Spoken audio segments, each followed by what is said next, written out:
has attained a certain height, but still is not handling Zen freely. He should proceed on from there and appear with his whole body in the 10 parts of the world. Mumon's comment. One can continue his steps or turn his body freely about on the top of the pole. In either case, he should be respected. I want to ask you monks, however, how will you proceed from the top of that pole? Look out! I regret not working out my hairline before. I lost it all. Like most men, I neglected hair loss for as long as possible. It was easy to ignore at first, but I never expected so much lost hair after a shower. And I didn't expect so much thinning overall. Will you proceed from the top of that pole? Look out! The man who lacks the third eye of insight will cling to the measure of the 100 feet. Such a man will jump from there and kill himself, like a blind man misleading other blind men.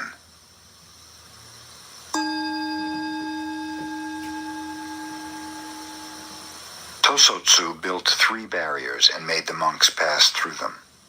The first barrier is studying Zen. In studying Zen, the aim is to see one's own true nature.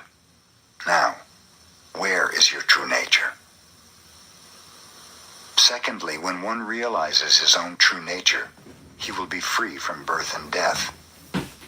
Now, when you shut the light from your eyes and become a corpse, how can you free yourself? Thirdly, if you free yourself from birth and death, you should know where you are. Now your body separates into the 4 elements. Where are you? Mumon's comment. Whoever can pass these 3 barriers will be a master wherever he stands. Whatever happens about him, he will turn into Zen. Otherwise, he will be living on poor food, and not even enough of that to satisfy himself. An instant realization sees endless time. Endless time is as one moment. When one comprehends the endless moment, he realizes the person who is seeing it.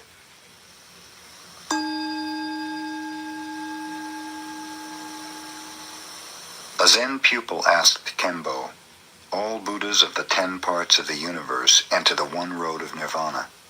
Where does that road begin? Kembo, raising his walking stick and drawing the figure 1 in the air, said, here it is. This pupil went to Umon and asked the same question. Umon, who happened to have a fan in his hand, said, this fan will reach to the 33rd heaven and hit the nose of the presiding deity there. It is like the dragon carp of the eastern sea, tipping over the rain cloud with his tail. Mumon's comment. One teacher enters the deep sea and scratches the earth and raises dust. The other goes to the mountain and raises waves that almost touch heaven. One holds, the other gives out. Each support the profound teaching with a single hand. Kembo and Umon are like 2 riders, neither of whom can surpass the other. It is very difficult to find the perfect man. Frankly, neither of them know where the road starts. Before the first step is taken, the goal is reached. Before the tongue is moved, the speech is finished. More than brilliant intuition is needed to find the origin of the right road.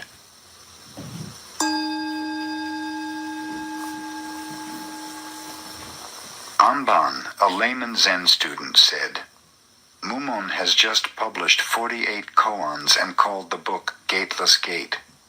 He criticizes the old patriarch's words and actions. I think he is very mischievous. He is like an old donut seller trying to catch a passerby to force his donuts down his mouth. The customer can neither swallow nor spit out the donuts, and this causes suffering. Mumon has annoyed everyone enough, so I think I shall add 1 more as a bargain. I wonder if he himself can eat this bargain. If he can and digest it well, it will be fine. But if not, we will have to put it back into the frying pan with his 48 also and cook them again. Mumon, you eat first before someone else does. Buddha, according to a sutra, once said, stop, stop. not speak. The ultimate truth is not even to think. Amban's comment. Where did that so-called teaching come from? How is it that one could not even think it? Suppose someone spoke about it, then what became of it? Buddha himself was a great chatterbox, and in this sutra spoke contrarily. Because of this, persons like Mumon appear afterwards in China and make useless donuts, annoying people. What shall we do after all? I will show you. Then Amban put his palms together, folded his hands, and said, "Stop, stop, do not speak. The ultimate truth is not even to think. And now I will make a little circle on the sutra with my finger, and add that 5,000 other sutras and Vimalakirti's gateless gate are all here. If anyone tells you fire is light, pay no attention. When two thieves meet, they need no introduction. They recognize each other without question.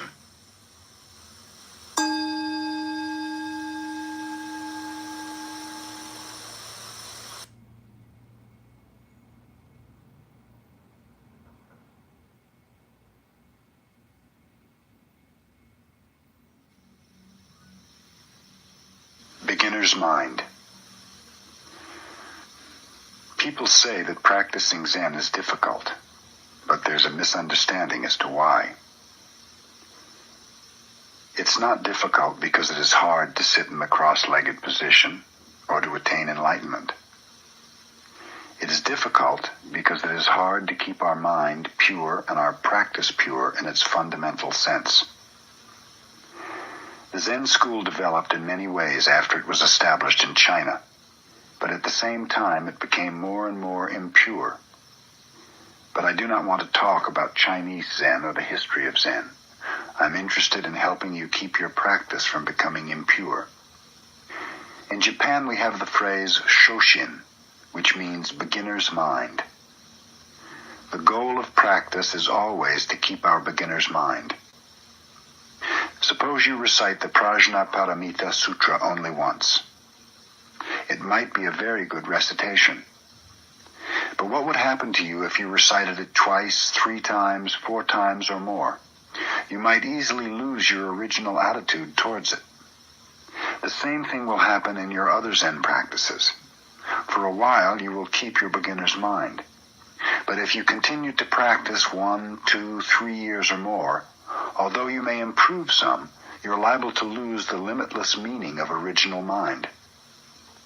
For Zen students, the most important thing is not to be dualistic. Our original mind includes everything within itself. It is always rich and sufficient within itself. You should not lose your self-sufficient state of mind. This does not mean a closed mind, but actually an empty mind and a ready mind. If your mind is empty, it is always ready for anything. It is open to everything. In the beginner's mind, there are many possibilities. In the expert's mind, there are few. If you discriminate too much, you limit yourself. If you are too demanding or too greedy, your mind is not rich and self-sufficient. If we lose our original self-sufficient mind, we will lose all precepts. When your mind becomes demanding, when you long for something, you will end up violating your own precepts, not to tell lies, not to steal, not to kill, not to be immoral, and so forth. If you keep your original mind, the precepts will keep themselves. In the beginner's mind, there is no thought, I have attained something.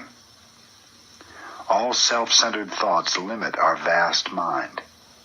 When we have no thought of achievement, no thought of self, we are true beginners. Then we can really learn something. The beginner's mind is the mind of compassion. When our mind is compassionate, it is boundless. Dogen Zenji, the founder of our school, always emphasized how important it is to resume our boundless original mind. Then we are always true to ourselves. in sympathy with all beings, and can actually practice. So the most difficult thing is always to keep your beginner's mind. There's no need to have a deep understanding of Zen. Even though you read much Zen literature, you must read each sentence with a fresh mind. You should not say, "I know what Zen is," or "I have attained enlightenment." This is also the real secret of the arts. Always be a beginner. Be very, very careful about this point. If you start to practice Zazen, you will begin to appreciate your beginner's mind. It is the secret of Zen practice. Right practice, posture. Now I would like to talk about our Zazen posture. When you sit in the full lotus position, your left foot is on your right thigh, and your right foot is on your left thigh. When we cross our legs like this, even though we have a right leg and a left leg, they have become one. The position expresses the oneness of duality, not two and not one. This is the most important teaching, not two and not one. Our body and mind are not two and not one. If you think your body and mind are two, that is wrong. If you think that they are one, that is also wrong. Our body and mind are both two and one. We usually think that if something is not one, it is more than one. If it is not singular, it is plural, but in actual experience, our life is not only plural, but also singular. Each one of us is both dependent and independent. After some years, we will die. If we just think that it is the end of our life, this will be the wrong understanding. But on the other hand, if we think that we do not die, this is also wrong. We die and we do not die. This is the right understanding. Some people may say that our mind or soul exists forever, and it is only our physical body which dies. But this is not exactly right, because both mind and body have their end. But at the same time, it is also true that they exist eternally. And even though we say mind and body, they are actually two sides of one coin. This is the right understanding. So when we take this posture, it symbolizes this truth. When I have the left foot on the right side of my body and the right foot on the left side of my body, I do not know which is which. So either may be the left or the right side. The most important thing in taking the Zazen posture is to keep your spine straight.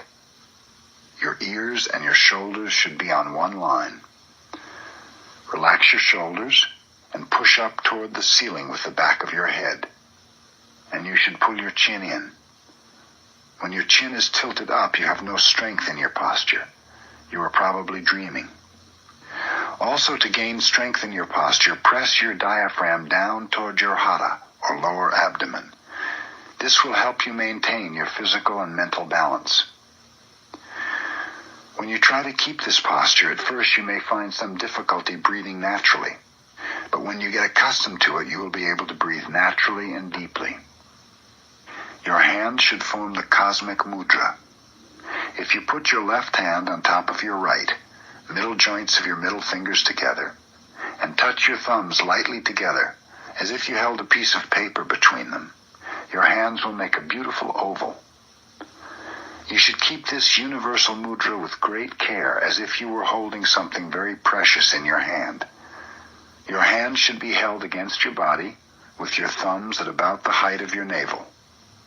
Hold your arms freely and easily, and slightly away from your body, as if you held an egg under each arm without breaking it. You should not be tilted sideways, backwards, or forwards. You should be sitting straight up, as if you were supporting the sky with your head. This is not just form or breathing. It expresses the key point of Buddhism. It is a perfect expression of your Buddha nature. If you want true understanding of Buddhism, you should practice this way. These forms are not a means of obtaining the right state of mind. To take this posture itself is the purpose of our practice. When When you have this posture, you have the right state of mind. So there's no need to try to attain some special state. When you try to attain something, your mind starts to wander about somewhere else. When you do not try to attain anything, you have your own body and mind right here. A Zen master would say, kill the Buddha. Kill the Buddha if the Buddha exists somewhere else. Kill the Buddha because you should resume your own Buddha nature. Doing something is expressing your own nature. We do not exist for the sake of something else. We exist for the sake of ourselves. This is the fundamental teaching expressed in the forms we observe. Just as for sitting, when we stand in the zendo, we have some rules. But the purpose of these rules is not to make everyone the same, but to allow each to express his own self most freely. For instance, each one of us has his own way of standing. So our standing posture is based on the proportions of our own bodies. When you stand, your heels should be as far apart as the width of your own fist. Your big toes in line with the centers of your breasts. As in Zazen, put some strength in your abdomen. Here also your hand should express yourself. Hold your left hand against your chest with fingers encircling your thumb, and put your right hand over it. Holding your thumb pointing downward and your forearms parallel to the floor, you feel as if you have some round pillar in your grasp, a big round temple pillar, so you cannot be slumped or tilted to the side. The most important point is to own your own physical body. If you slump, you will lose yourself. Your mind will be wandering about somewhere else. You will not be in your body. This is not the way. We must exist right here, right now. This is the key point. You must have your own body and mind. Everything should exist in the right place, in the right way. Then there is no problem. If the microphone I use when I speak exists somewhere else, it will not serve its purpose. When we have our body and mind in order, everything else will exist in the right place, in the right way. But usually without being aware of it, we try to change something other than ourselves. We try to order things outside us. But it is impossible to organize things if you yourself are not in order. When you do things in the right way, at the right time, everything else will be organized. You are the boss. When the boss is sleeping, everyone is sleeping. When the boss does something right, everyone will do everything right and at the right time. That is the secret of Buddhism. So try always to keep the right posture, not only when you practice Zazen, but in all your activities. Take the right posture when you are driving your car and when you are reading. If you read in a slumped position, you cannot stay awake long. Try. You will discover how important it is to keep the right posture. This is the true teaching. The teaching which is written on paper is not the true teaching. Written teaching is a kind of food for your brain. Of course, it's necessary to take some food for your brain, but it is more important to be yourself by practicing the right way of life. That is why Buddha could not accept the religions existing at his time. He studied many religions, but he was not satisfied with their practices. He could not find the answer in asceticism or in philosophies. He was not interested in some metaphysical existence, but in his own body and mind, here and now. And when he found himself, he found that everything that exists has Buddha nature. That was his enlightenment. Enlightenment is not some good feeling or some particular state of mind. The state of mind that exists when you sit in the right posture is itself enlightenment. If you cannot be satisfied with the state of mind you have in Zazen, it means your mind is still wandering about. Our body and mind should not be wobbling or wandering about. In this posture, there's no need to talk about the right state of mind. You This is the conclusion of Buddhism. Breathing. When we practice Zazen, our mind always follows our breathing. When we inhale, the air comes into the inner world. When we exhale, the air goes out to the outer world. The inner world is limitless, and the outer world is also limitless. We say inner world or outer world, but actually there is just one whole world. In this limitless world, our throat is like a swinging door. The air comes in and goes out like someone passing through a swinging door. If you think, I breathe, the I is extra. There's no you to say I. What we call I is just a swinging door, which moves when we inhale and when we exhale. It just moves, that's all. When your mind is pure and calm enough to follow this movement, there's nothing. No I, no world, no mind, no body, just a swinging door. So when we practice Zazen, all that exists is the movement of the breathing, but we're aware of this movement. You should not be absent-minded. But to be aware of the movement does not mean to be aware of your small self, but rather of your universal nature or Buddha nature. This kind of awareness is very important because we are usually so one-sided. Our usual understanding of life is dualistic. You and I, this and that, good and bad. But actually, these discriminations are themselves the awareness of the universal existence. You means to be aware of the universe in the form of you. And I means to be aware of it in the form of I. You and I are just swinging doors. This kind of understanding is necessary. This should not even be called understanding. It is actually the true experience of life through Zen practice. So when you practice Zazen, there's no idea of time or space. You may say we started sitting at 5:45 in this room. Thus you have some idea of time, 5:45, and some idea of space in this room. Actually, what you were doing, however, is just sitting and being aware of the universal activity. That is all. This moment, the swinging door is opening in one direction, and the next moment, the swinging door will be opening in the opposite direction. Moment after moment, each one of us repeats this activity.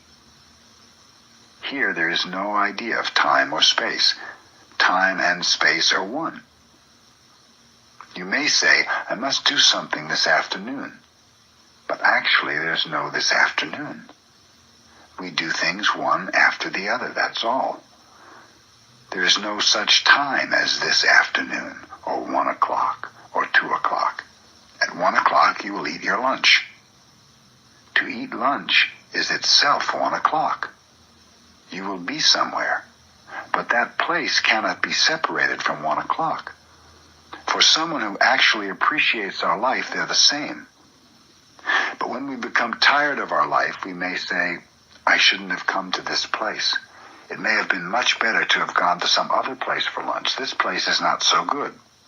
In your mind, you create an idea of place separate from an actual time. Or you may say, this is bad, so I should not do this. Actually, when you say, I should not do this, you are doing not doing in that moment. So there's no choice for you. When you separate the idea of time and space, you feel as if you have some choice. But actually, you have to do something, or you have to do not doing. Not to do something is doing something. Good and bad are only in your mind.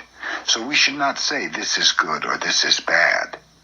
Instead of saying bad, you should say not to do. If you think this is bad, it will create some confusion for you. So in the realm of pure religion, there is no confusion of time and space or good or bad. All that we should do is just do something as it comes. Do something. Whatever it is, we should do it, even if it is not doing something. We should live in this moment.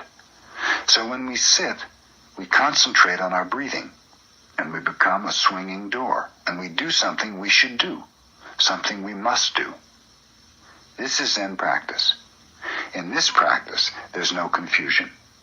If you establish this kind of life, you have no confusion whatsoever. Tozan, a famous Zen master, said, "The blue mountain is the father of the white cloud. The white cloud is the son of the blue mountain. All day long they depend on each other without being dependent on each other. The white cloud is always the white cloud. The blue mountain is always the blue mountain." This is a pure, clear interpretation of life. There may be many things like the white cloud and blue mountain. Man and woman, teacher and disciple. They depend on each other. But the white cloud should not be bothered by the blue mountain. The blue mountain should not be bothered by the white cloud. They're quite independent, but yet dependent. This is how we live and how we practice Zazen. When we become truly ourselves, we just become a swinging door, and we are purely independent of, and at the same time, dependent upon everything. Without air, we cannot breathe. Each one of us is in the midst of myriads of worlds. We are in the center of the world, always, moment after moment. So we are completely dependent and independent. If you have this kind of experience, this kind of existence, you have absolute independence. You will not be bothered by anything. So when you practice Zazen, your mind should be concentrated on your breathing. This kind of activity is the fundamental activity of the universal being. Without this experience, this practice, it is impossible to attain absolute freedom. Control. To live in the realm of Buddha nature means to die as a small being, moment after moment. When we lose our balance, we die. But at the same time, we also develop ourselves. We grow. Whatever we see is changing, losing its balance. The reason everything looks beautiful is because it is out of balance. But its background is always in perfect harmony. This is how everything exists in the realm of Buddha nature, losing its balance against a background of perfect balance. So if you see things without realizing the background of Buddha nature, everything appears to be in the form of suffering. But if you understand the background of existence, you realize that suffering itself is how we live and how we extend our life. So in Zen, sometimes we emphasize the imbalance or disorder of life. Nowadays, traditional Japanese painting has become pretty formal and lifeless. That is why modern art has developed. Ancient painters used to practice putting dots on paper in artistic disorder. This is rather difficult. Even though you try to do it, usually what you do is arranged in some order. You think you can control it, but you cannot. It is almost impossible to arrange your dots out of order. It is the same with taking care of your everyday life. Even though you try to put people under some control, it is impossible. You cannot do it. The best way to control people is to encourage them to be mischievous.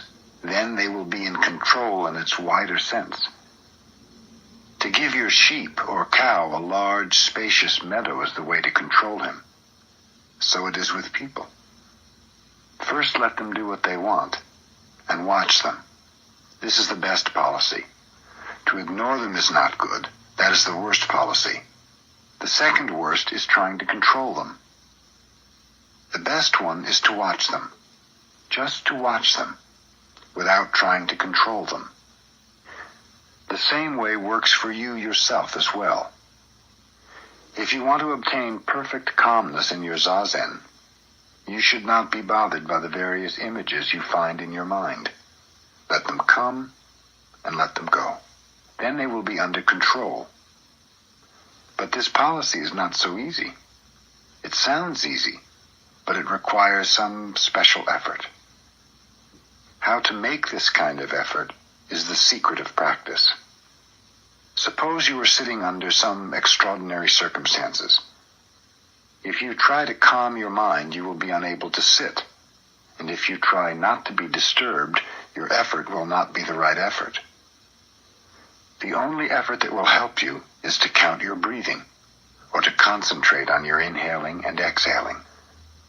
We say concentration, but to concentrate your mind on something is not the true purpose of Zen.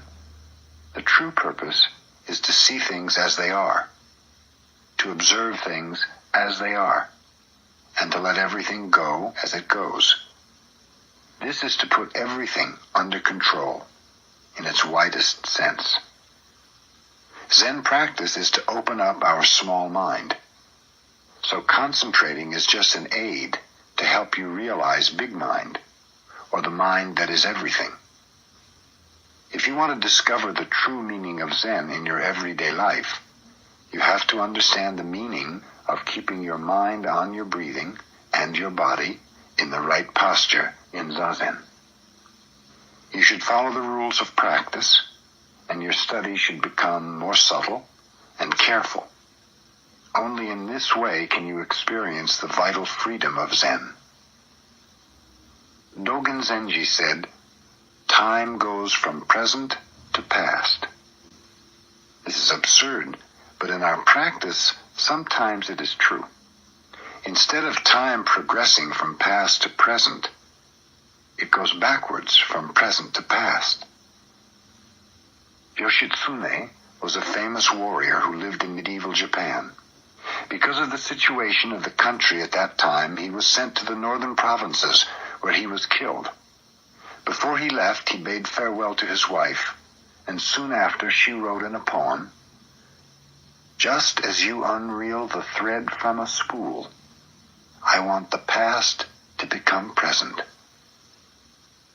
When she said this, actually she made past time present. In her mind, the past became alive and was the present. So as Dogen said, time goes from present to past. This is not true in our logical mind, but it is in the actual experience of making past time present.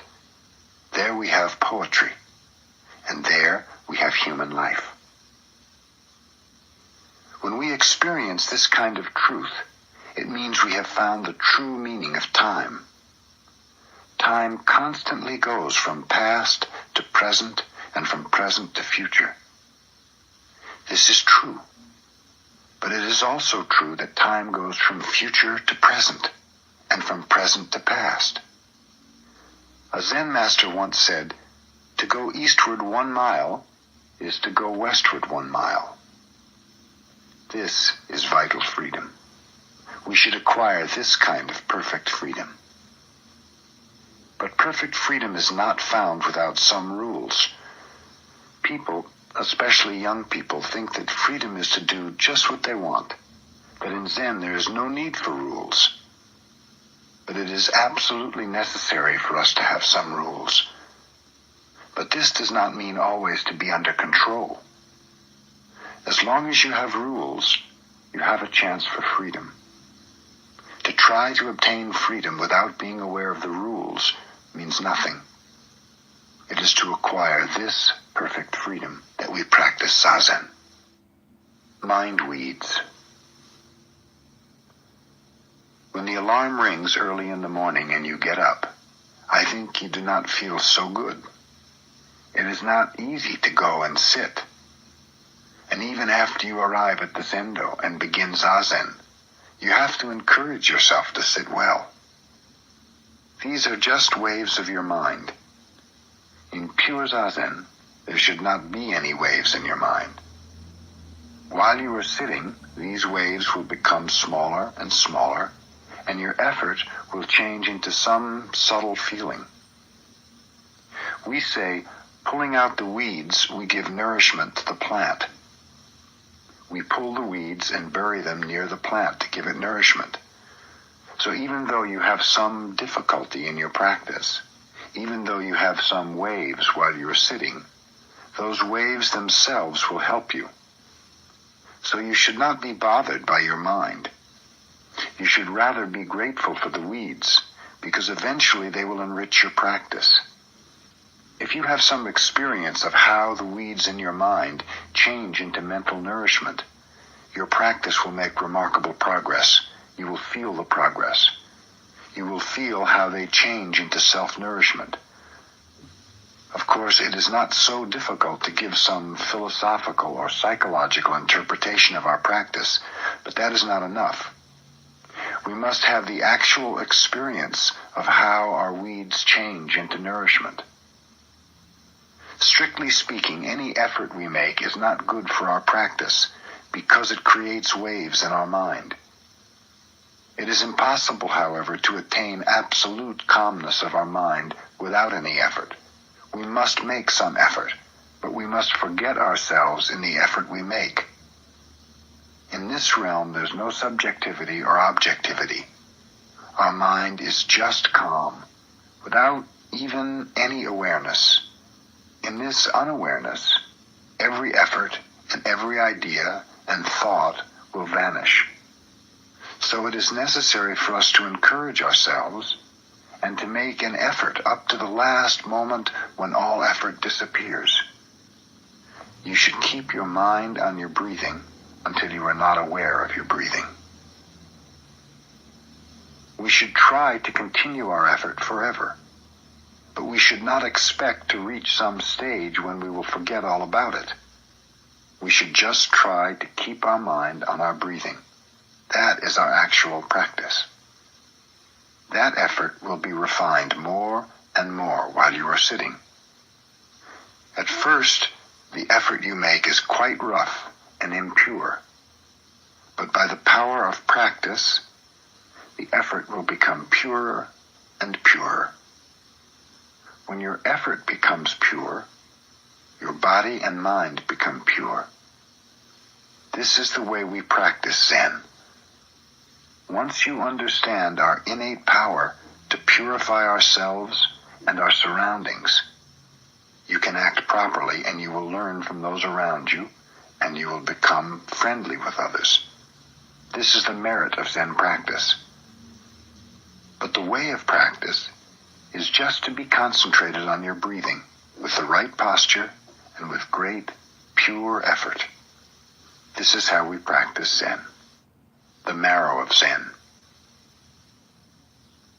In our scriptures, Samyuktagama Sutra, volume 33, it is said that there are 4 kinds of horses: excellent ones, good ones, poor ones, and bad ones. The best horse will run slow and fast, right and left at the driver's will before it sees the shadow of the whip. The second best will run as well as the first one does, just before the whip reaches its skin. The third one will run when it feels pain on its body. The fourth will run after the pain penetrates to the marrow of its bones. You can imagine how difficult it is for the fourth one to learn how to run. When we hear this story, almost all of us want to be the best horse. If it is impossible to be the best one, we want to be the second best. This is, I think, the usual understanding of this story and of Zen. You may think that when you sit in Zazen, you will find out whether you are one of the best horses or one of the worst ones. Here, however, there is a misunderstanding of Zen. If you think the aim of Zen practice is to train you to become one of the best horses, you will have a big problem. This is not the right understanding. If you practice Zen in the right way, it does not matter whether you are the best horse or the worst one. When you consider the mercy of Buddha, how do you think Buddha will feel about the 4 kinds of horses? He will have more sympathy for the worst one than for the best one. When you are determined to practice Zazen with the great mind of Buddha, you will find the worst horse is the most valuable one. In your very imperfections, you will find the basis for your firm, way-seeking mind. Those who can sit perfectly physically usually take more time to obtain the true way of Zen, the actual feeling of Zen, the marrow of Zen, But those who find great difficulties in practicing Zen will find more meaning in it. So I think that sometimes the best horse may be the worst horse, and the worst horse can be the best one. If you study calligraphy, you will find that those who are not so clever usually become the best calligraphers. Those who are very clever with their hands often encounter great difficulty after they have reached a certain stage.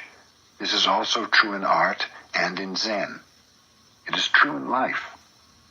So when we talk about Zen, we cannot say, he is good, or he is bad, in the ordinary sense of the words. The posture taken in Zazen is not the same for each of us. For some, it may be impossible to take the cross-legged posture.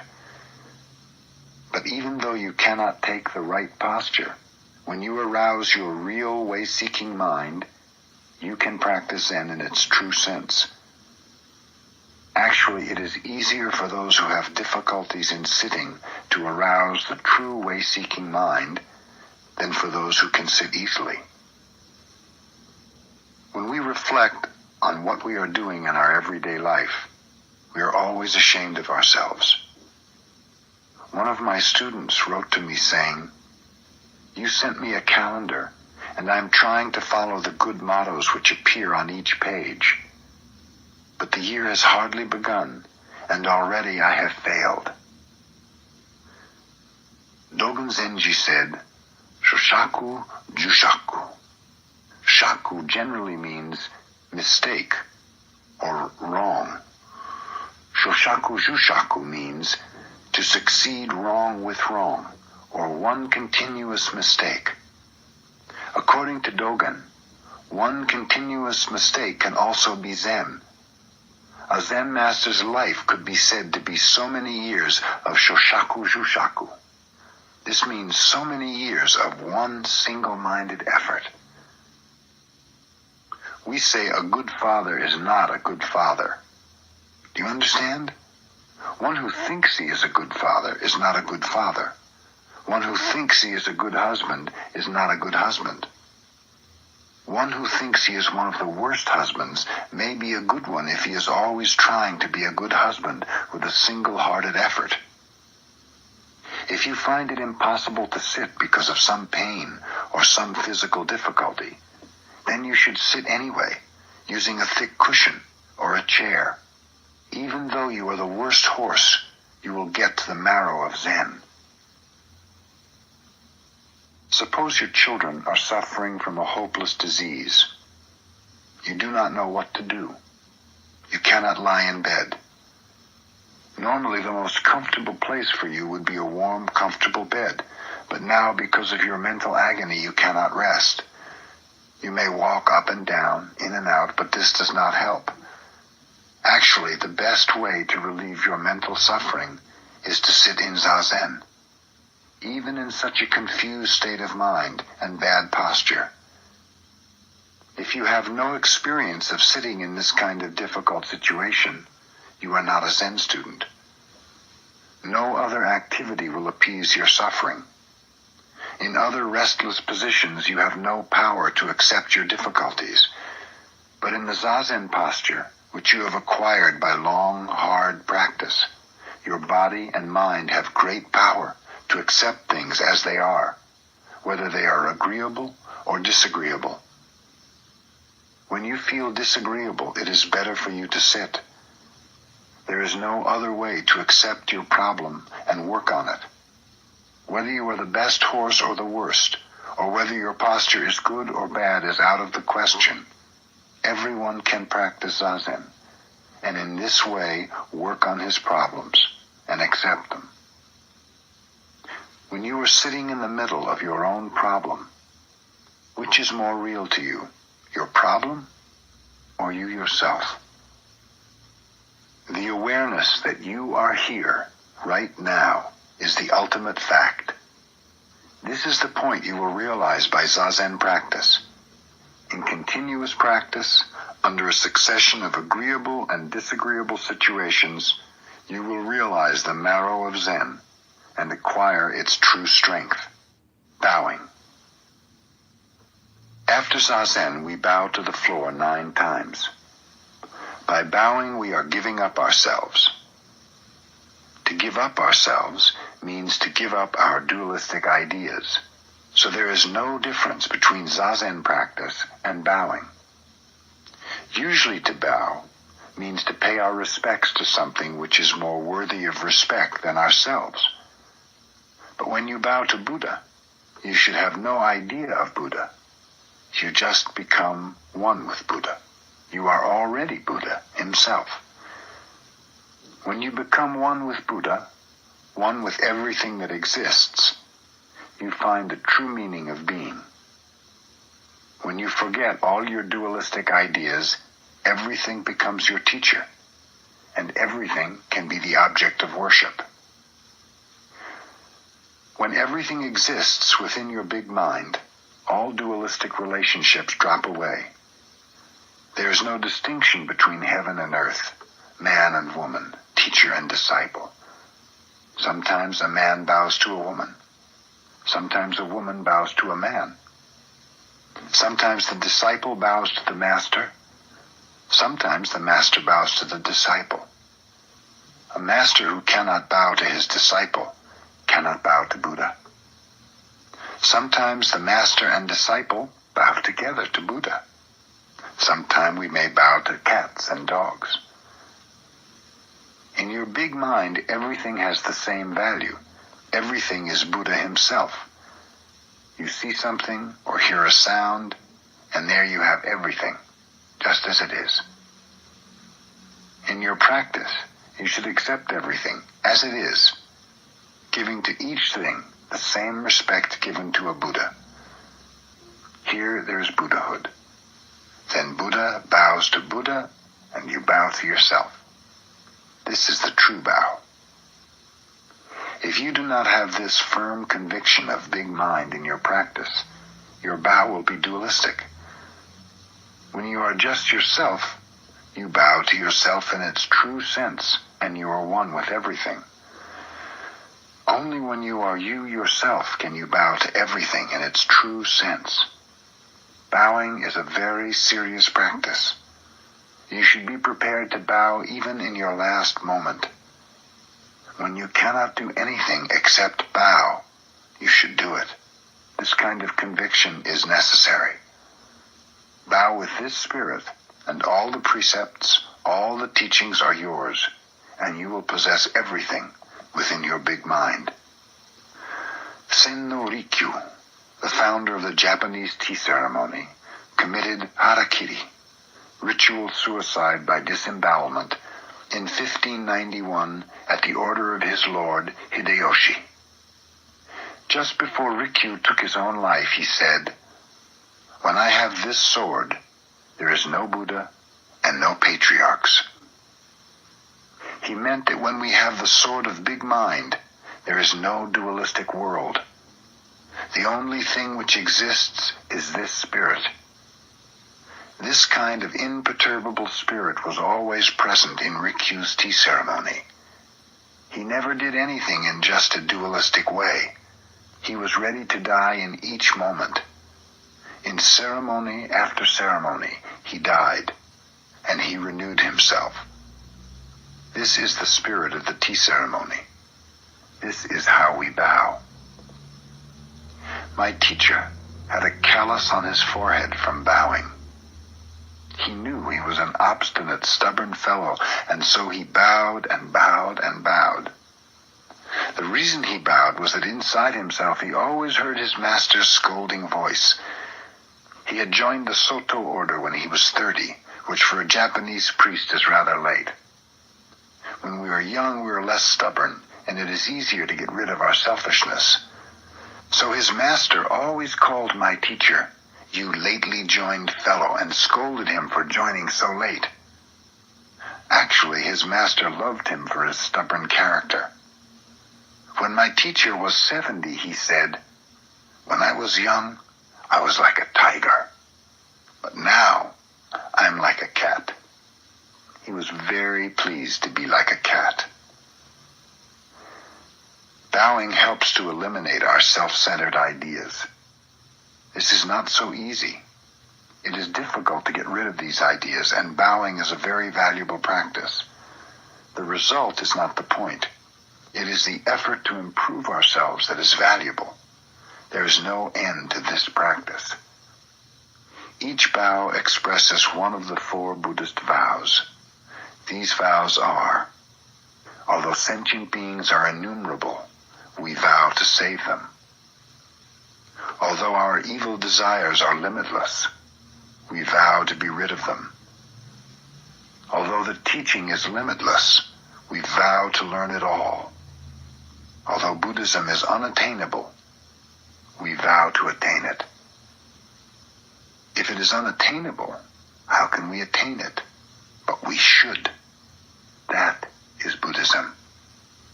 To think, because it is possible we will do it, is not Buddhism. Even though it is impossible, we have to do it because our true nature wants us to. But actually, whether or not it is possible is not the point. If it is our inmost desire to get rid of our self-centered ideas, we have to do it. When we make this effort, our inmost desire is appeased and nirvana is there. Before you determine to do it, you have difficulty. But once you start to do it, you have none. Your effort appeases your inmost desire.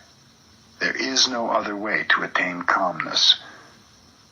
Calmness of mind does not mean you should stop your activity. Real calmness should be found in activity itself. We say it is easy to have calmness in inactivity. It is hard to have calmness in activity. But calmness in activity is true calmness. After you have practiced for a while, you will realize that it is not possible to make rapid, extraordinary progress. Even though you try very hard, the progress you make is always little by little. It is not like going out in a shower in which you know when you get wet. In a fog, you do not know you are getting wet. But as you keep walking, you get wet little by little. If your mind has ideas of progress, you may say, "Oh, this pace is terrible." But actually, it is not. When you get wet in a fog, it is very difficult to dry yourself. So there is no need to worry about progress. It is like studying a foreign language. You cannot do it all of a sudden, but by repeating it over and over, you will master it. This is the Soto way of practice. We can say either that we make progress little by little, or that we do not even expect to make progress. Just to be sincere and make our full effort in each moment is enough. There is no nirvana outside our practice. Nothing special. I do not feel like speaking after Zazen. I feel the practice of Zazen is enough. But if I must say something, I think I would like to talk about how wonderful it is to practice Zazen. Our purpose is just to keep this practice forever. This practice started from beginningless time, and it will continue into an endless future. Strictly speaking, for a human being, there is no other practice than this practice. There is no other way of life than this way of life. Zen practice is the direct expression of our true nature. Of course, whatever we do is the expression of our true nature. But without this practice, it is difficult to realize. It is our human nature to be active, and the nature of every existence. As long as we are alive, we are always doing something. But as long as you think, "I am doing this," or "I have to do this," or "I must attain something special," you are actually not doing anything. When you give up, when you no longer want something, or when you do not try to do anything special, then you do something. When there is no gaining idea in what you do, then you do something. In Zazen, what you are doing is not for the sake of anything. You may feel as if you were doing something special, but actually it is only the expression of your true nature. It is the activity which appeases your inmost desire. But as long as you think you are practicing Zazen for the sake of something, that is not true practice. If you continue this simple practice every day, you will obtain a wonderful power. Before you attain it, it is something wonderful. But after you obtain it, it is nothing special. It is just you, yourself, nothing special. As a Chinese poem says, I went and I returned. It was nothing special. Rozan, famous for its misty mountains, Secco for its water. People think it must be wonderful to see the famous range of mountains covered by mists, and the water said to cover all the earth. But if you go there, you will just see water and mountains, nothing special. It is a kind of mystery that for people who have no experience of enlightenment, enlightenment is something wonderful. But if they attain it, it is nothing. But yet it is not nothing. Do you understand? For a mother with children, having children is nothing special. That is Zazen. So if you continue this practice, more and more you will acquire something. Nothing special, but nevertheless something. You may say universal nature, or Buddha nature, or enlightenment. You may call it by many names, but for the person who has it, it is nothing, and it is something. When we express our true nature, we are human beings. When we do not know what we are. We are not an animal because we walk on two legs. We are something different from an animal, but what are we? We may be a ghost. We do not know what to call ourselves. Such a creature does not actually exist. It is a delusion. We are not a human being anymore, but we do exist. When Zen is not Zen, nothing exists. Intellectually, my talk makes no sense, but if you have experienced true practice, you will understand what I mean. If something exists, it has its own true nature, its Buddha nature. In the Parinirvana Sutra, Buddha says, everything has Buddha nature. But Dogen reads it in this way, everything is Buddha nature. There is a difference. If you say everything has Buddha nature, it means Buddha nature is in each existence. So Buddha nature and each existence are different. But when you say everything is Buddha nature, it means everything is Buddha nature itself. When there is no Buddha nature, there is nothing at all. Something apart from Buddha nature is just a delusion. It may exist in your mind, but such things actually do not exist.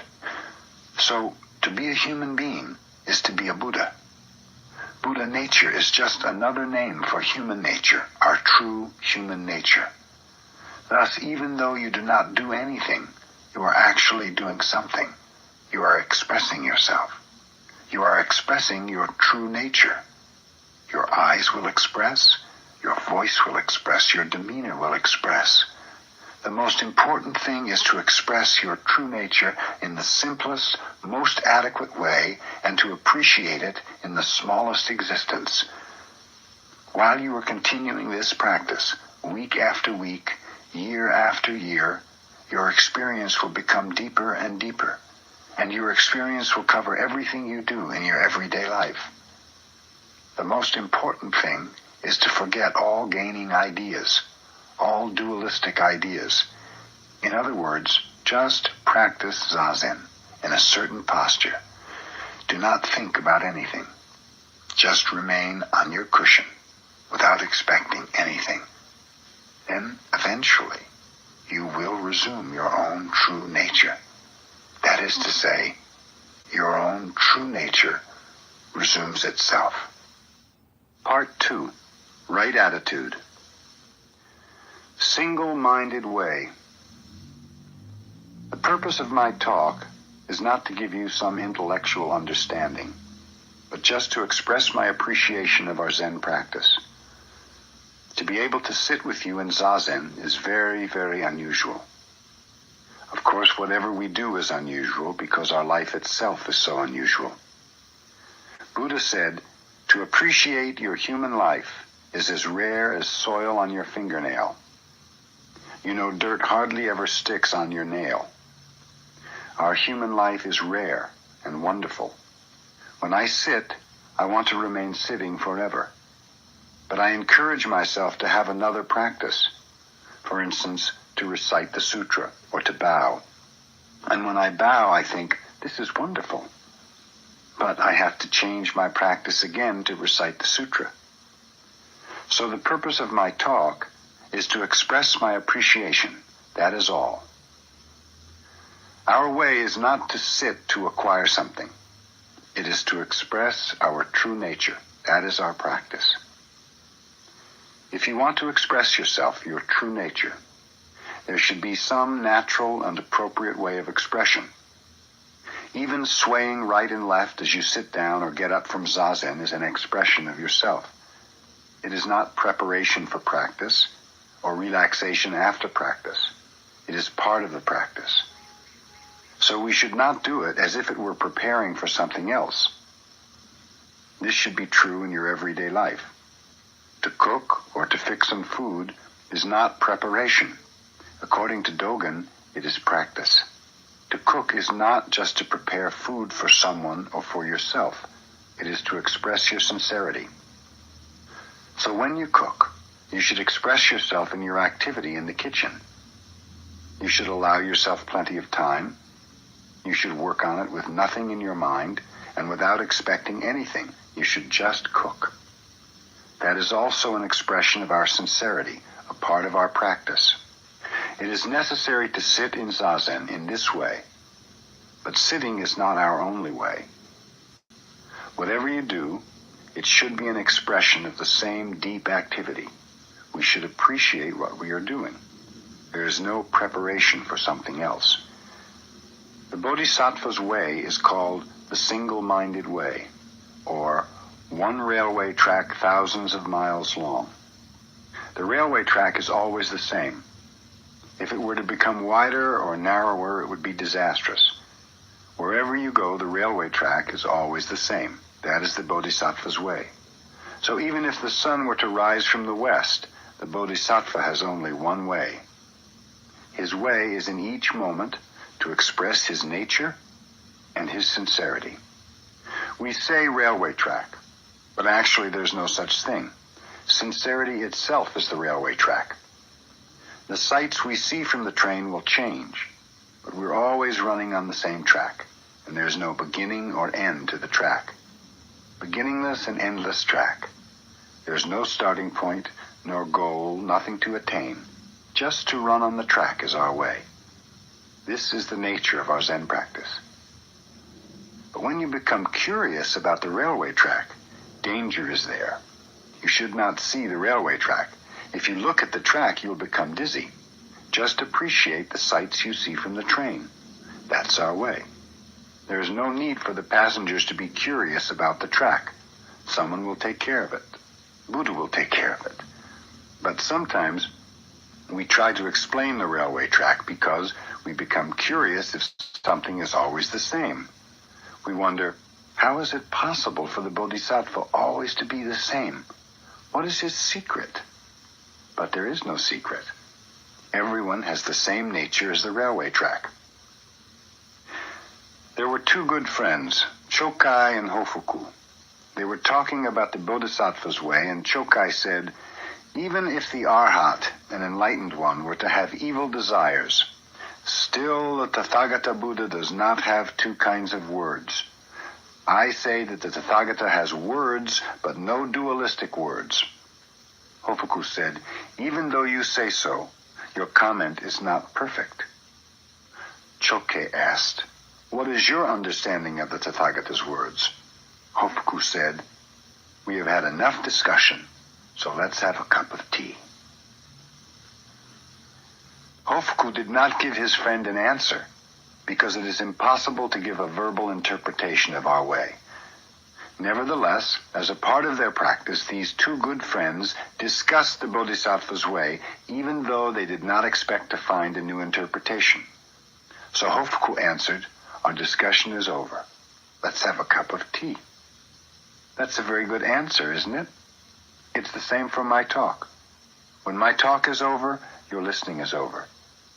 There's no need to remember what I say. There's no need to understand what I say. You understand. You have full understanding within yourself. There is no problem. Repetition. The Indian thought and practice encountered by Buddha was based on an idea of human beings as a combination of spiritual and physical elements. They thought that the physical side of man bound the spiritual side, and so their religious practice was aimed at making the physical element weaker in order to free and strengthen the spirit. Thus, the practice Buddha found in India emphasized asceticism. But Buddha found when he practiced asceticism that there was no limit to the attempt to purge ourselves physically, and that it made religious practice very idealistic. This kind of war with our body can only end when we die. But according to this Indian thought, we will return in another life, and another life, to repeat the struggle over and over again without ever attaining perfect enlightenment. And even if you think you can make your physical strength weak enough to free your spiritual power, it will only work as long as you continue your ascetic practice. If you resume your everyday life, you will have to strengthen your body, but then you'll have to weaken it again to regain your spiritual power. And then you'll have to repeat this process over and over again. This may be too great a simplification of the Indian practice encountered by Buddha, and we may laugh at it. But actually, some people continue this practice even today. Sometimes without realizing it, this idea of asceticism is in the back of their minds. But practicing in this way will not result in any progress.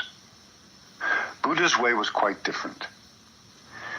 At first, he studied the Hindu practice of his time and area, and he practiced asceticism. But Buddha was not interested in the elements comprising human beings, nor in metaphysical theories of existence. He was more concerned about how he himself existed in this moment. That was his point. Bread is made from flour. How flour becomes bread when put in the oven was for Buddha the most important thing. How we become enlightened was his main interest. The enlightened person is some perfect, desirable character for himself and for others. Buddha wanted to find out how human beings develop this ideal character, how various sages in the past became sages. In order to find out how dough became perfect bread, he made it over and over again until he became quite successful. That was his practice. But we may find it not so interesting to cook the same thing over and over again every day. It is rather tedious, you may say. If you lose the spirit of repetition, it will become quite difficult. But it will not be difficult if you are full of strength and vitality. Anyway, we cannot keep still. We have to do something. So if you do something, you should be very observant and careful and alert. Our way is to put the dough in the oven and watch it carefully. Once you know how the dough becomes bread, you will understand enlightenment. So how this physical body becomes a sage is our main interest. We are not so concerned about what flour is, or what dough is, or what a sage is. A sage is a sage. Metaphysical explanations of human nature are not the point. So the kind of practice we stress thus cannot become too idealistic. If an artist becomes too idealistic, he will commit suicide, because between his ideal and his actual ability, there is a great gap. Because there is no bridge long enough to go across the gap, he will begin to despair. That is the usual spiritual way. But our spiritual way is not so idealistic. In some sense, we should be idealistic. At least we should be interested in making bread which tastes and looks good. Actual practice is repeating over and over again until you find out how to become bread. There is no secret in our way. Just to practice Zazen and put ourselves into the oven is our way. Zen and excitement. My master died when I was 31. Although I wanted to devote myself just to Zen practice at a Heiji monastery, I had to succeed my master at his temple. I became quite busy, and being so young I had many difficulties. These difficulties gave me some experience, but it meant nothing compared with the true, calm, serene way of life. It is necessary for us to keep the constant way. Zen is not some kind of excitement, but concentration on our usual, everyday routine. If you become too busy and too excited, your mind becomes rough and ragged. This is not good. If possible, try to be always calm and joyful and keep yourself from excitement. Usually, we become busier and busier, day by day, year by year, especially in our modern world. If we revisit old, familiar places after a long time, we are astonished by the changes. It cannot be helped. But if we become interested in some excitement or in our own change, we will become completely involved in our busy life and we will be lost. But if your mind is calm and constant, you can keep yourself away from the noisy world, even though you are in the midst of it. In the midst of noise and change, your mind will be quiet and stable. Zen is not something to get excited about. Some people start to practice Zen just out of curiosity, and they only make themselves busier. If your practice makes you worse, it is ridiculous. I think that if you try to do Zazen once a week, that will make you busy enough. Do not be too interested in Zen. When young people get excited about Zen, they often give up schooling and go to some mountain or forest in order to sit. That kind of interest is not true interest. Just continue in your calm, ordinary practice, and your character will be built up. If your mind is always busy, there will be no time to build, and you will not be successful, particularly if you work too hard on it. Building character is like making bread. You have to mix it, little by little, step by step, and moderate temperature is needed. You know yourself quite well, and you know how much temperature you need. You know exactly what you need. But if you get too excited, you will forget how much temperature is good for you, and you will lose your own way. This is very dangerous. Buddha said the same thing about the good ox driver. The driver knows how much load the ox can carry, and he keeps the ox from being overloaded. You know your way and your state of mind. Do not carry too much.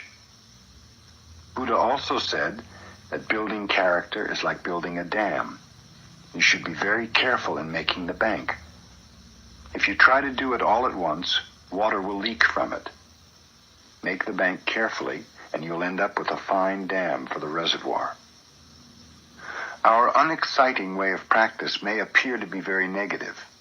This is not so. It is a wise and effective way to work on ourselves. It is just very plain. I find this point very difficult for people, especially young people, to understand. On the other hand, it may seem as if I am speaking about gradual attainment. This is not so either. In fact, this is the sudden way, because when your practice is calm and ordinary, everyday life itself is enlightenment. Right effort. The most important point in our practice is to have right or perfect effort. Right effort directed in the right direction is necessary. If your effort is headed in the wrong direction, especially if you're not aware of this, it is diluted effort. Our effort in our practice should be directed from achievement to non-achievement. Usually when you do something, you want to achieve something. You attach to some result. From achievement to non-achievement means to be rid of the unnecessary and bad results of effort. If you do something in the spirit of non-achievement, there's a good quality in it. So just to do something without any particular effort is enough. When you make some special effort to achieve something, some excessive quality, some extra element is involved in it. You should get rid of excessive things. If your practice is good, without being aware of it, you will become proud of your practice. That pride is extra. What you do is good, but something more is added to it. So you should get rid of that something which is extra.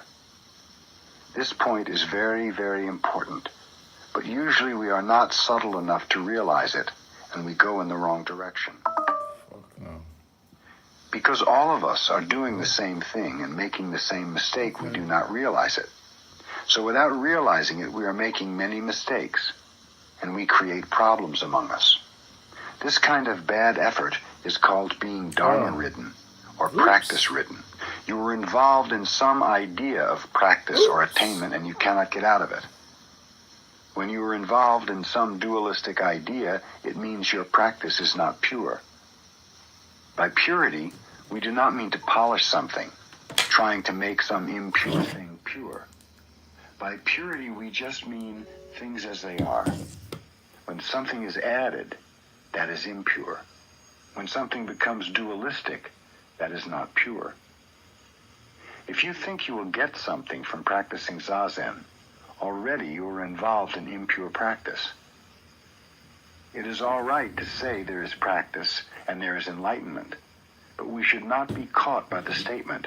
You should not be tainted by it. When you practice Zazen, just practice Zazen. If enlightenment comes, it just comes. We should not attach to the attainment. The true quality of Zazen is always there, even if you're not aware of it. So forget all about what you think you may have gained from it. Just do it. The quality of Zazen will express itself. Then you will have it. Ask what it means to practice Zazen with no gaining idea. What kind of effort is necessary for that kind of practice? The answer is effort to get rid of something extra from our practice.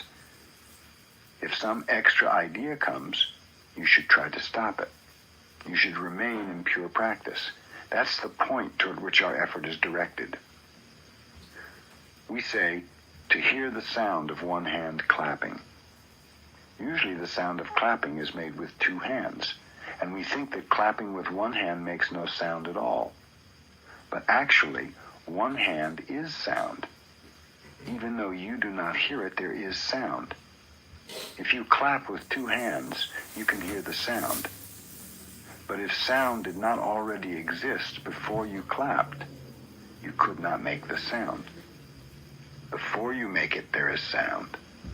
Because there is sound, you can make it, and you can hear it. Sound is everywhere. If you just practice it, there is sound. Do not try to listen to it. If you do not listen to it, the sound is all over. Because you try to hear it, sometimes there is sound and sometimes there is no sound. Do you understand? Even though you do not do anything, you have the quality of Zazen always. But if you try to find it, if you try to see the quality, you have no quality. You are living in this world as one individual. But before you take the form of a human being, you are already there, always there. We are always here. Do you understand? You think before you were born you were not here. But how is it possible for you to appear in this world when there is no you? Because you are already there, you can appear in the world. Also, it is not possible for something to vanish which does not exist. Because something is there, something can vanish. You may think that when you die, you disappear. You no longer exist. But even though you vanish, something which is existent cannot be non-existent. That is the magic. We ourselves cannot put any magic spells on this world. The world is its own magic. If we are looking at something, it can vanish from our sight. But if we do not try to see it, that something cannot vanish. Because you are watching it, it can disappear. But if no one is watching, how is it possible for anything to disappear? If someone is watching you, you can escape from him. But if no one is watching, you cannot escape from yourself. So try not to see something in particular. Try not to achieve anything special. You already have everything in your own pure quality. If you understand this ultimate fact, there is no fear. There may be some difficulty, of course, but there is no fear. If people have difficulty without being aware of the difficulty, that is true difficulty. They may appear very confident. They may think they are making a big effort in the right direction, but without knowing it, what they do comes out of fear. Something may vanish for them. But if your effort is in the right direction, then there is no fear of losing anything. Even if it is in the wrong direction, if you are aware of that, you will not be deluded. There is nothing to lose. There is only the constant, pure quality of right practice. No trace. When we practice Zazen, our mind is calm and quite simple. But usually our mind is very busy and complicated, and it is difficult to be concentrated on what we are doing. This is because before we act, we think. And this thinking leaves some trace. Our activity is shadowed by some preconceived idea. The thinking not only leaves some trace or shadow, but also gives us many other notions about other activities and things. These traces and notions make our minds very complicated. When we do something with a quite simple, clear mind, we have no notion or shadows, and our activity is strong and straightforward. But when we do something with a complicated mind, in relation to other things or people or society, our activity becomes very complex. Most people have a double or triple notion in one activity. There is a saying, to catch two birds with one stone. That is what people usually try to do. Because they want to catch too many birds, they find it difficult to be concentrated on one activity, and they may end up not catching any birds at all. That kind of thinking always leaves its shadow on their activity. The shadow is not actually the thinking itself. Of course, it is often necessary to think or prepare before we act, but right thinking does not leave any shadow. Thinking which leaves traces comes out of your relative confused mind. Relative mind is the mind which sets itself in relation to other things, thus limiting itself. It is this small mind which creates gaining ideas and leaves traces of itself. If you leave a trace of your thinking on your activity, you will be attached to the trace. For instance, you may say, "This is what I have done." But actually, it is not so. In your recollection, you may say, "I did such and such a thing in some certain way." But actually, that is never exactly what happened. When you think in this way, you limit the actual experience of what you have done. So if you attach to the idea of what you have done, you are involved in selfish ideas. Often we think what we have done is good, but it may not actually be so. When we become old, we are very often proud of what we have done. When others listen to someone proudly telling something which he has done, they will feel funny because they know his recollection is one-sided. They know that what he has told them is not exactly what he did. Moreover, if he is proud of what he did, that pride will create some problem for him. Repeating his recollections in this way, his personality will be twisted more and more until he becomes quite a disagreeable, stubborn fellow. This is an example of leaving a trace of one's thinking. We should not forget what we did, but it should be without an extra trace. To leave a trace is not the same as to remember something. It is necessary to remember what we have done, but we should not become attached to what we have done in some special sense.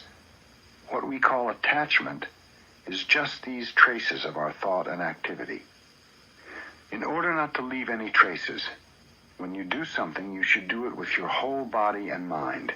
You should be concentrated on what you do. You should do it completely, like a good bonfire. You should not be a smoky fire. You should burn yourself completely. If you do not burn yourself completely, a trace of yourself will be left in what you do. you will have something remaining which is not completely burned out. Zen activity is activity which is completely burned out, with nothing remaining but ashes. This is the goal of our practice. That is what Dogen meant when he said, "Ashes do not come back to firewood." Ash is ash. Ash should be completely ash. The firewood should be firewood. When this kind of activity takes place, one activity covers everything. So our practice is not a matter of 1 hour or 2 hours or 1 day or 1 year. If you practice Zazen with your whole body and mind, even for a moment, that is Zazen. So moment after moment, you should devote yourself to your practice. You should not have any remains after you do something. But this does not mean to forget all about it. If you understand this point, all the dualistic thinking and all the problems of life will vanish. When you practice Zen, you become one with Zen. There is no you and no Zazen. When you bow, there is no Buddha and no you. One complete bowing takes place, that is all. This is Nirvana. When Buddha transmitted our practice to Maha Kashyapa, he just picked up a flower with a smile. Only Maha Kashyapa understood what he meant. No one else understood.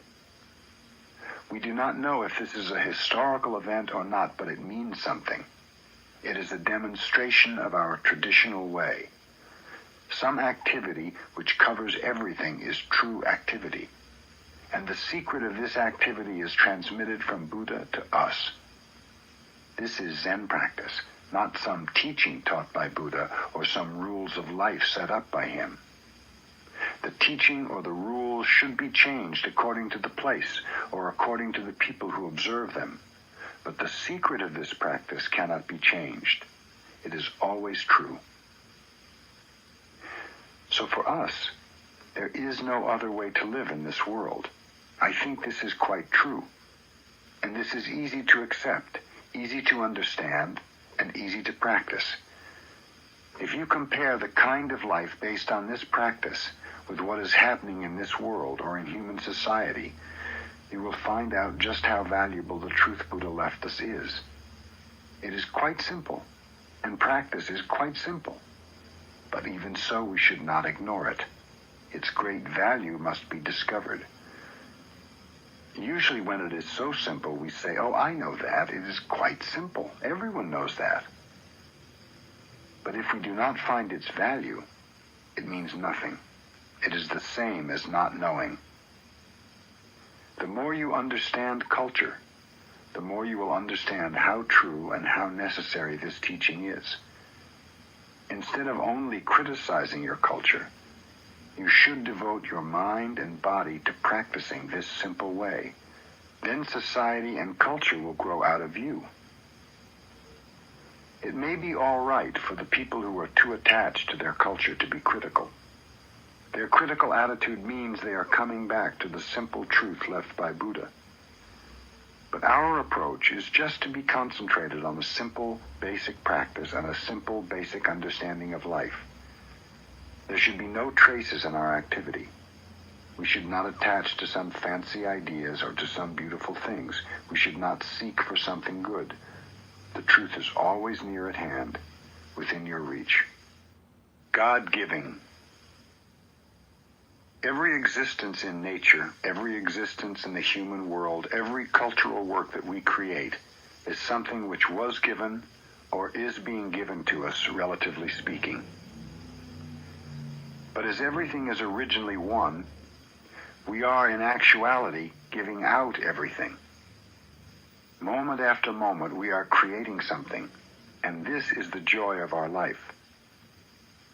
But this I, which is creating and always giving out something, is not the small I, it is the big I. Even though you do not realize the oneness of this big I with everything, when you give something, you feel good. Because at that time you feel at one with what you are giving. This is why it feels better to give than to take. We have a saying, Danya Prajna Paramita. Danya means to give. Prajna is wisdom, and paramita means to cross over or to reach the other shore. Our life can be seen as a crossing of a river. The goal of our life's effort is to reach the other shore, nirvana. Prajna paramita, the true wisdom of life, is that in each step of the way, the other shore is actually reached. To reach the other shore with each step of the crossing is the way of true living. Danya Prajna Paramita is the first of the 6 ways of true living. The second is Sila Prajna Paramita, or the Buddhist precepts. Then there are Kshanti Prajna Paramita, or endurance, Virya Prajna Paramita, or ardor and constant effort, Dhyana Prajna Paramita, or Zen practice, and Prajna Paramita, or wisdom. Actually, these 6 Prajna Paramita are one, but as we can observe life from various sides, we count 6. Dogen Zenji said, to give is non-attachment. That is, just not to attach to anything is to give. It does not matter what is given. To give a penny or a piece of leaf is Danya Prajna Paramita. To give one line or even one word of teaching is Danya Prajna Paramita. If given in the spirit of non-attachment, the material offering and the teaching offering have the same value. With the right spirit, all that we do, all that we create, is Danya Prajna Paramita. So Dogen said, to produce something, to participate in human activity, is also Danya Prajna Paramita. To provide a ferry boat for people, or to make a bridge for people, is Danya Prajna Paramita. Actually, to give one line of the teaching may be to make a ferry boat for someone. According to Christianity, every existence in nature is something which was created for or given to us by God. That is the perfect idea of giving. But if you think that God created man, and that you are somehow separate from God, you are liable to think you have the ability to create something separate, something not given by him. For instance, we create airplanes and highways, and when we repeat, I create, I create, I create, soon we forget who is actually the I which creates the various things. We soon forget about God. This is the danger of human culture. Actually, to create with the big I is to give. We cannot create and own what we create for ourselves, since everything was created by God. This point should not be forgotten. But because we do forget who is doing the creating and the reason for the creation, we become attached to the material or exchange value. This has no value in comparison to the absolute value of something as God's creation. Even though something has no material or relative value to any small I, it has absolute value in itself. Not to be attached to something is to be aware of its absolute value. Everything you do should be based on such an awareness and not on material or self-centered ideas of value. Then whatever you do is true giving, is Danya Prajna Paramita. When we sit in the cross-legged posture, we resume our fundamental activity of creation. There are perhaps 3 kinds of creation. The first is to be aware of ourselves after we finish Zazen. When we sit, we are nothing. We do not even realize what we are, we just sit. But when we stand up, we are there. That is the first step in creation. When you are there, everything else is there. Everything is created all at once. When we emerge from nothing, when everything emerges from nothing, we see it all as fresh, new creation. This is non-attachment. The second kind of creation is when you act or produce or prepare something like food or tea. The third kind is to create something within yourself, such as education or culture or art or some system for our society. So there are 3 kinds of creation. But if you forget the first, the most important one, The other two will be like children who have lost their parents. Their creation will mean nothing. Usually everyone forgets about Zazen. Everyone forgets about God. They work very hard at the second and third kinds of creation, but God does not help the activity. How is it possible for him to help when he does not realize who he is? That is why we have so many problems in this world. When we forget the fundamental source of our creating, we are like children who do not know what to do when they lose their parents. If you understand Danya Prajna Paramita, you will understand how it is we create so many problems for ourselves. Of course, to live is to create problems. If we did not appear in this world, our parents would have no difficulty with us. Just by appearing, we create problems for them. This is all right. Everything creates some problems. But usually people think that when they die, everything is over. The problems disappear. But your death may create problems too. Actually, our problems should be solved or dissolved in this life. But if we are aware that what we do or what we create is really the gift of the big I, then we will not be attached to it, and we will not create problems for ourselves or for others. And we should forget day by day what we have done. This is true non-attachment, and we should do something new. To do something new, of course, we must know our past, and this is all right. But we should not keep holding on to anything we have done. We should only reflect on it. And we must have some idea of what we should do in the future. But the future is the future. The past is the past. Now we should work on something new. This is our attitude and how we should live in this world.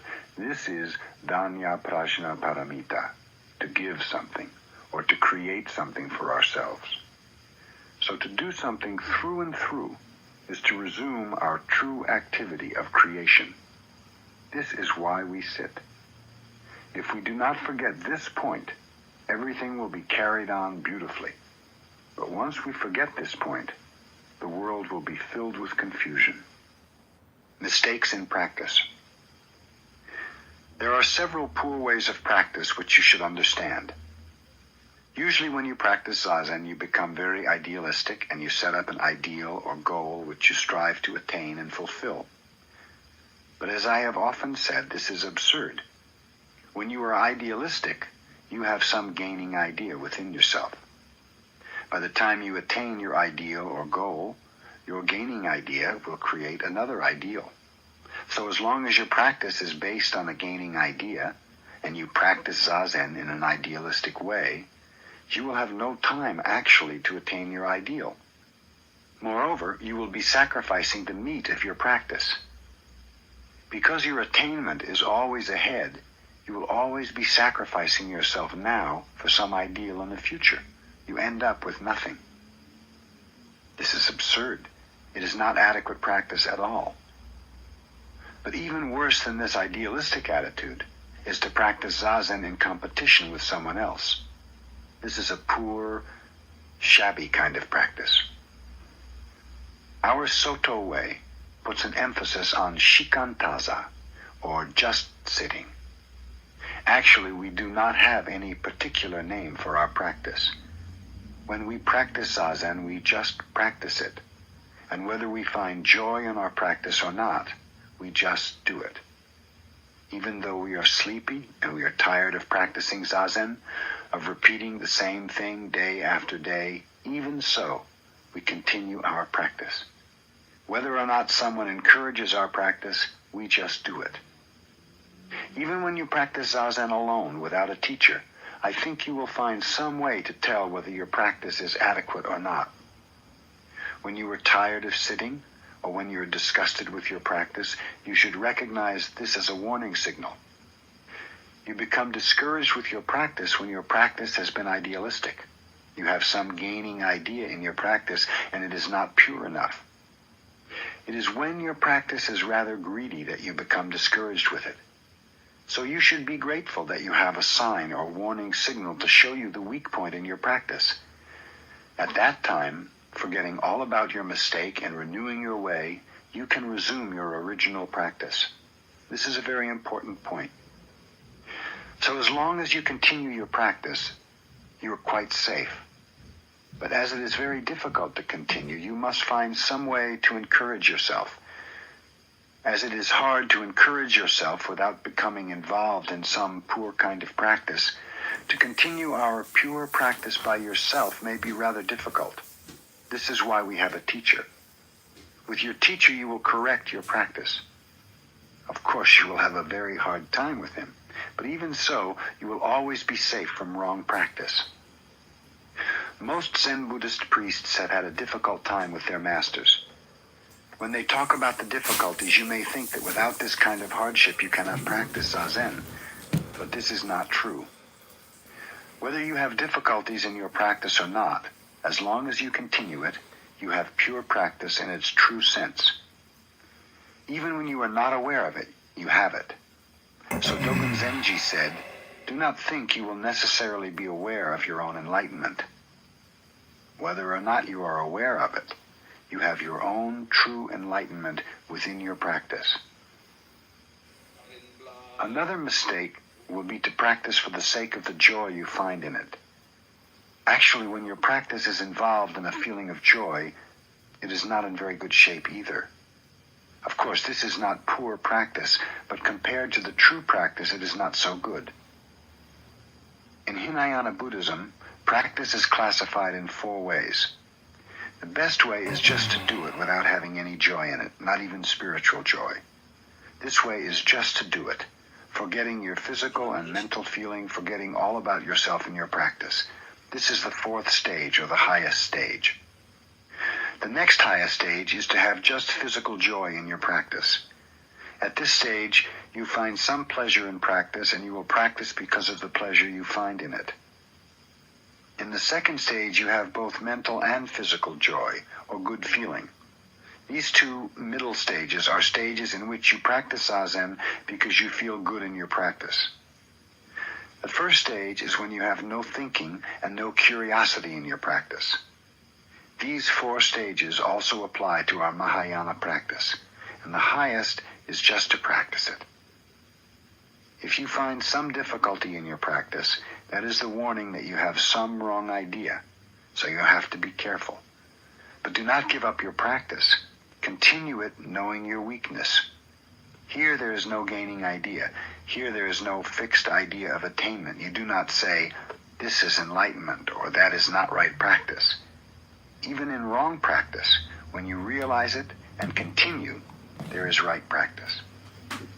Our practice cannot be perfect, but without being discouraged by this, we should continue it. This is the secret of practice. And if you want to find some encouragement in your discouragement, getting tired of practice is itself the encouragement. You encourage yourself when you get tired of it. When you do not want to do it, that is the warning signal. It is like having a toothache when your teeth are not so good. When you feel some pain in your teeth, you go to a dentist. That is our way. The cause of conflict is some fixed idea or one-sided idea. When everyone knows the value of pure practice, we will have little conflict in our world. This is the secret of our practice and Dogen Zenji's way. Dogen repeats this point in his book, Shobogenzo, The Treasury of the True Dharma. If you understand the cause of conflict as some fixed or one-sided idea, you can find meaning in various practices without being caught by any of them. If you do not realize this point, you will be easily caught by some particular way, and you will say, "This is enlightenment. This is perfect practice. This is our way. The rest of the ways are not perfect. This is the best way." This is a big mistake. There is no particular way in true practice. You should find your own way, and you should know what kind of practice you have right now. Knowing both the advantages and disadvantages of some special practice, you can practice that special way without danger. But if you have a one-sided attitude, you will ignore the disadvantage of the practice, emphasizing only its good part. Eventually, you will discover the worst side of the practice and become discouraged when it is too late. This is silly. We should be grateful that the ancient teachers point out this mistake. Limiting your activity. In our practice, we have no particular purpose or goal, nor any special object of worship. In this respect, our practice is somewhat different from the usual religious practices. Joshu, a great Chinese Zen master, said, "A clay Buddha cannot cross water. A bronze Buddha cannot get through a furnace. A wooden Buddha cannot get through a fire." Whatever it is, if your practice is directed towards some particular object, such as a clay, a bronze, or a wooden Buddha, it will not always work. So as long as you have some particular goal in your practice, that practice will not help you completely. It may help you as long as you're directed toward that goal, but when you resume your everyday life, it will not work. You may think that if there's no purpose or no goal in our practice,